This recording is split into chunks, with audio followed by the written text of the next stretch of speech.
Yes, sir. Oh, me. Nothing in the world but trouble. Oh, now, Shorty, it isn't as bad as that. Well, you ought to know about trouble, Gene Autry. Last Halloween, just about this time, you was having double trouble. Oh, you mean the red-headed Peterson twins? Yeah. That was double trouble, all right.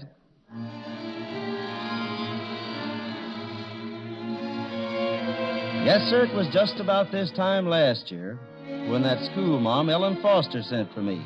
And when I got to the little old schoolhouse, the poor gal was brimming over with tears, and she said, Gene Autry, I got 16 years of hooky playing, won't study sassy childhood on my hands. 16 years, ma'am? 8 years apiece. It's the Peterson twins, Jane and Jack. I can't teach them anything if they keep going around hero worshiping you. Now, listen, Miss Ellen. I hardly know the twins. I see them once in a while over at their grandpa's ranch, that's all. Maybe so, but only this morning I asked them to turn in their homework, and they said they didn't do any homework. They were practicing how to throw a rope like Gene Autry. I'm just at my wits' ends, that's all. And that Jane, why, she's tougher than Jack. Just won't be a little lady no matter what I do. Now, Miss Ellen, I'll be mighty glad to help if I can. Where are the twins now? I kept them after school. They're out in the woodshed chopping wood for the stove. Why, they hadn't ought to be neglecting their lessons, Miss Ellen.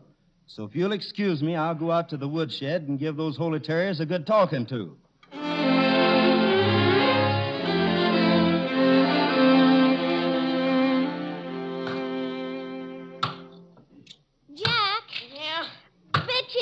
You don't have to chop any old wood. Yeah, I bet you don't, Jane. Let you and me run away and don't live at Melody Ranch with Jane Autry. Oh, is that so? If you little colts lived at Melody Ranch, you'd be chopping wood day and night.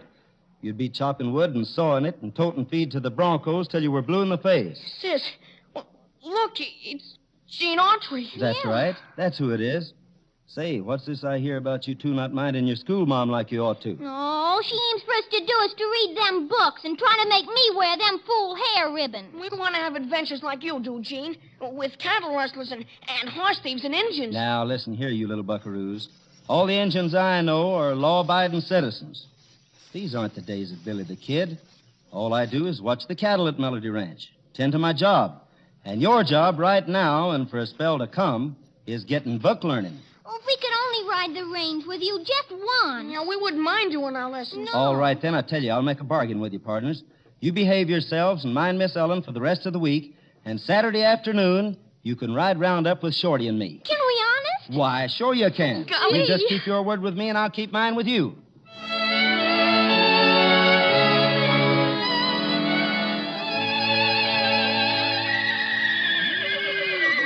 Good thing old Paint's got a high-pitched whinny. I'd never tell him on a dark night as this, Gene. Sure is blackout. I'll say it is. You know, I was just kind of thinking, Shorty, this is the sort of a night I'd like to take those Peterson twins out with us. Don't figure how they'd be much good, taking a string of ponies out in the desert at night to beat the heat of day. Yeah, we'll have to get them there by tomorrow. They're needing them at that Borax mine across the desert. Yes, sir. If those pint-sized mavericks was along, they wouldn't think being a cowboy was the same thing as playing cowboy. Gene, look it. What's that? Them eyes shining at us from the top rail. Maybe it's a mountain lion. A hungry one come down to the valley. Well, if it is, the only thing we can do is sneak up on it. What, can't we just sneak away from it? All right, steady now and aim cool.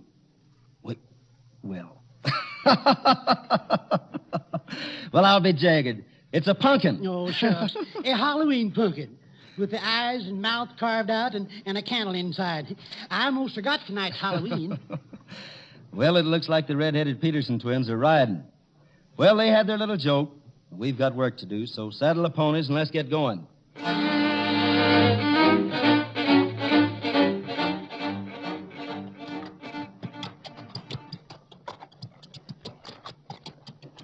I'll be mighty glad when the moon comes up, Gene. The desert ain't never been so dark. Oh, don't fret about that, Shorty. If you see anything scary, it won't be nothing but a Halloween pumpkin.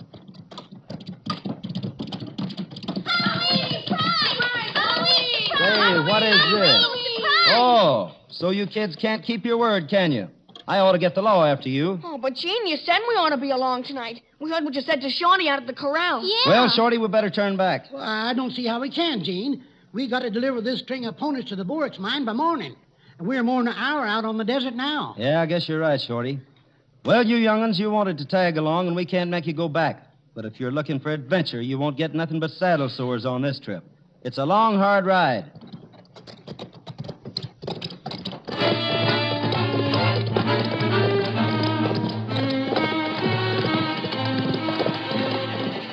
Hey, Jane, looky. That skull. Where? Under the big cactus. Somebody must have died of thirst out here on the desert. Golly, Gene, could we get lost and die of thirst? It's been done. Keep riding, little cowboys.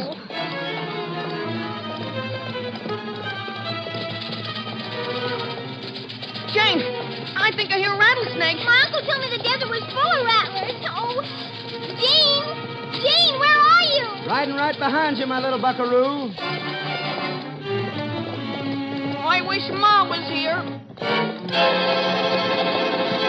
I want to go home. Now, easy now, Jane. You can't go home till morning. Better try and get some shut-eye, though. Say, Shorty. Hey, You see a good spot around here where we could bed down for the night? clump of brush over yonder. We could hobble up the ponies and stretch out for a spell. All right, then. Let's head there. Come on, you kids.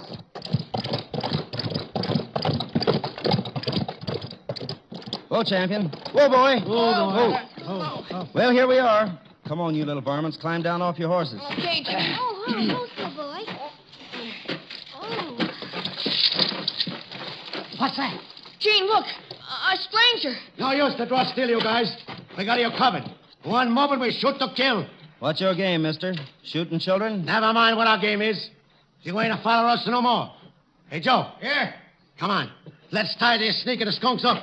Tie 'em up fast, and then we can beat it, and they wouldn't stand in our way. Okay, Trigger. Now, come here, you. Gene, I'm Stand scared. down. Quiet, little pal, and you won't get hurt. Gene, can't you do something? They're tying us up. The best thing we can do, Jack, is stay still. You're gonna stay still, all right. You're gonna stay still while me and Joe head for Redstone Junction. There's a train stopped there with $1 million worth of gold bullion in a caboose. $1 million in gold headed for the United States Treasury. But it ain't never gonna get there, see? Not you, nor anybody else are gonna stop us.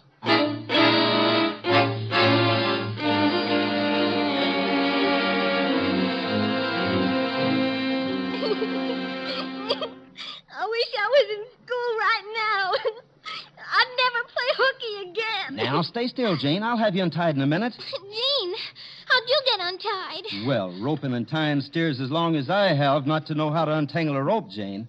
There we are now. Okay, you're next, Jack. Okay. And then me, huh? Say, Gene, what are we going to do? Well, those yellow bushwhackers left about a half an hour ago. And if we're going to catch that train, we'd better ride, and ride fast.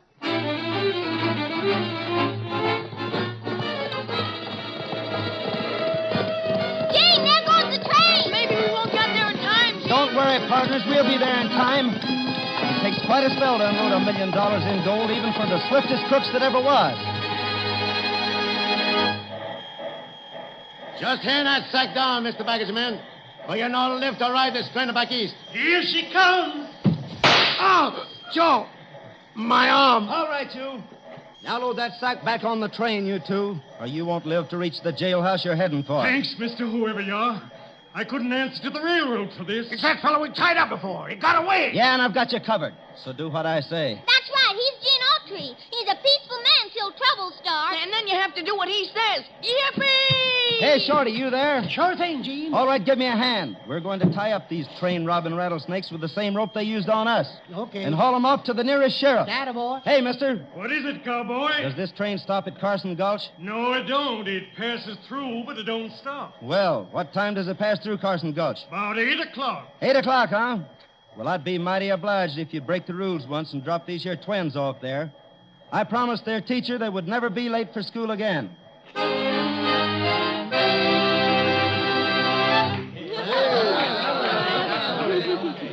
You certainly turned out to be a good influence on those Peterson twins, Gene. Did they mind the teacher after that? They sure did, Miss Pearl.